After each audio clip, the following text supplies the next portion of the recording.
София е кенеф. Отнема не повече от 30 минути разходка в този замърсен и отвратителен град, който се пада столица на България, за да разбере човек колко жалка, просташка и безвкусна държава е станала тя. Тук дори няма да говоря за някакви крайни квартали на града, които само мога да си представя на какво приличат.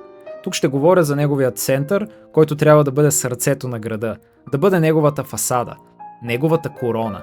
И откъде да започна, освен перлата на тази корона, а именно храм-паметник Александър Невски, който изглежда сякаш има спешна нужда от почистване. Дори на обикновени снимки от Google като тази може да се види колко мръсен е той. Неговата фасада е толкова прашна и мръсна, че ако го изчистим, общото тегло на конструкцията ще олекне с 3 тона. Точно зад него може да се види някаква съборетина. Не бях виждал друга столица, в която има изоставени или разпадащи се сгради до най-големите им туристически забележителности. Но още по-фрапантно са пълните кофи с приливащи боклуци, които силният вятър разнасяше и ги караше да се търкалят по целия исторически център.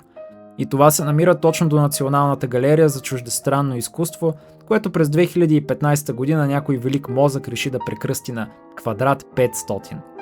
Именно вътре в него преди известно време някаква жена със специални нужди крещеше на руската посланичка как тук не е Москва.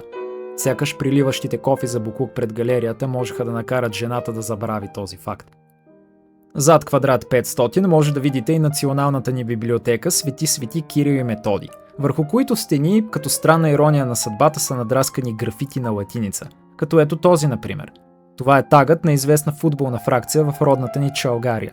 Тази драсканица седи върху библиотеката вече години и нито директорът, нито лелките, които бачкат вътре, не им мина веднъж през кухите глави да вземат да я изчистят. Изобщо пука ли му на някой за каквото и да е в тази държава, се питам. До библиотеката е най-престижният ни университет, Свети Климент Охридски. Този храм на знанието, това престижно учебно заведение, което дори не е в топ 1000 в света. Да, той може да не е в топ 1000, но това не означава, че той не е специален и уникален сам по себе си. Малко са държавите в света, на които най-престижното им учебно заведение има счупени прозорци. По стените на Софийският може да видите и да откриете всякакви интересни неща, които да обогатят знанието ви и вашата обща култура. Като например обяви за хамалски услуги, ремонт на покриви, изпражнения на гълъби, екосистеми от мухъл и гъбички и разбира се драсканици и графити, които увековечават своите послания в историята на тази иконична сграда. Послания като пясък е ухо или петя лапа за пари. Какво точно лапа може само да гадаем. Може би лапа пици на парче, които вече струват около 5 лева парчето. Не може да оставим народа гладен, нали? И то когато той толкова усилено се образова, за да бъде ценен академичен кадър в нашата велика държава.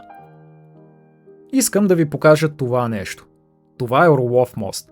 Орлов мост е построен през 1891 година, но когато са го ремонтирали без да са искали, са разминили числата и сега на парапета на моста е показана годината 1981. Карайки нещо, което е построено по времето на княз Фердинанд, да изглежда сякаш е построено по времето на Тодор Живков.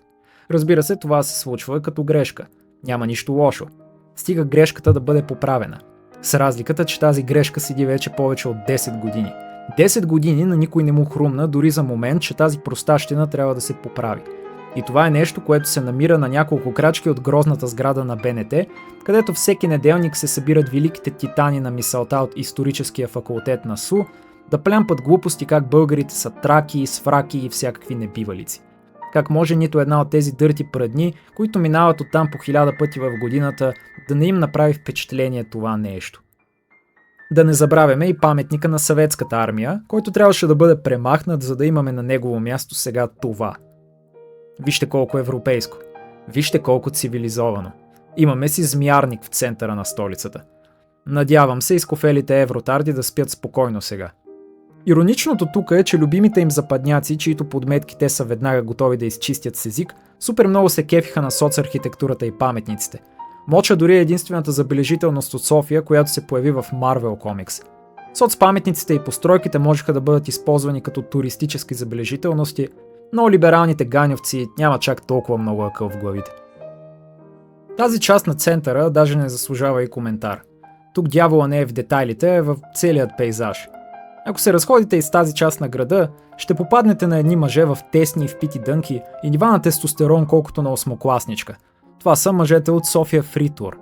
Около тях ще има винаги малка групичка испански туристи, на които те гордо ще обясняват как това място се нарича четириъгълникът на толерантността. Само мога да си представя какъв сояджи е измислил това име. Тук изключително много се набляга на античната история на София и как това е третата най-стара столица в Европа. Как това, видиш ли, някакво римско бижу, съхранено през вековете, което разбира се е абсурдно. София преди 150 години е представлявала това. Направо четвъртият Рим, не мислите ли? Между другото, искам да забележите нещо на тази снимка.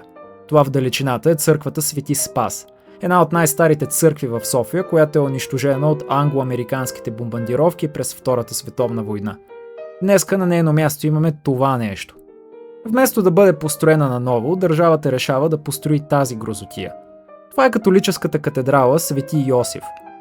Тук, като изключим факта, че строежа на гигантска католическа катедрала в България е безсмислен, по-добре да се фокусираме върху това, че всъщност тази църква е супер грозна.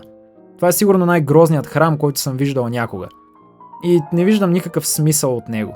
Но поне вече всичките 800 католици в България ще има къде да изпеят една молитва. На вашето внимание представям централата на БСП.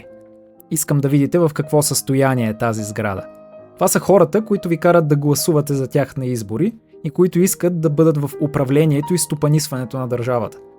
Ясно се вижда как стопанисват собствената си сграда. Коментарите и заключенията оставям на вас. Не можем да забравим и любимото кътче на чалгарските маси на София, а именно Витошка. Тази кочина от години показва истинското ниво на нашия примитивизъм. Ако искате да се насладите на селендури, то тук има представители на всяка тяхна порода. В бонус получавате и огромен брой клошари и бездомни кучета, които спят по пейките и дефикират по улиците, ароматизирайки целият булевард. Колко прекрасно! Карате наистина да се чувстваш в сърцето на Европа. Не може дори да седнеш да изядеш 200 грама паста за 30 евро, без някакъв грозен писав шит с микрофон да се появи от някъде и да ти задава тъпите си въпроси за жалкият си Инстаграм канал. После стигаме и до Народния театър Иван Вазов, където всяка неделя по традиция българопитеците се събират да играят хоро. Увиснали лелченски гърди и бирени шкембета се друсат в свински тръст, дебели задници, по които има слоеве от 10 години консумация на мазни банички, громко разклащат земята. Миризмата на потни подмишници и кебабчета се разнася навсякъде, а маймунските и досадни крясъци, идващи от хорото, трябва да подскажат на всичките 120 туристи в града колко много българопитеците държат на своите традиции и какви огромни родолюбци са те. И това е най-абсурдното нещо от всичките неща, които изброих досега. Това би трябвало да са хората, които най-много обичат тази страна и града, в който живеят. Но вместо да се съберат и да се организират да направят някаква промяна в него, те се събират да танцуват. Сякаш всичко е наред, сякаш имат повод за гордост, сякаш не живеят в абсолютен кенеф. Посланието, което те се опитват да направят е ясно и същевременно е супер жалко. Напук на всичко, ние ще съхраним нашите традиции и култура. Какво точно съхранявате и какво точно демонстрирате? Че тържествувате върху планината от боклуци в едно разпаднало се отдавна гражданско общество. Как може народ, който претендира, че обича страната си, да оставя страната си да изглежда така? И даже да има наглостта да тържествува. Господ да пази България от простащината на българите.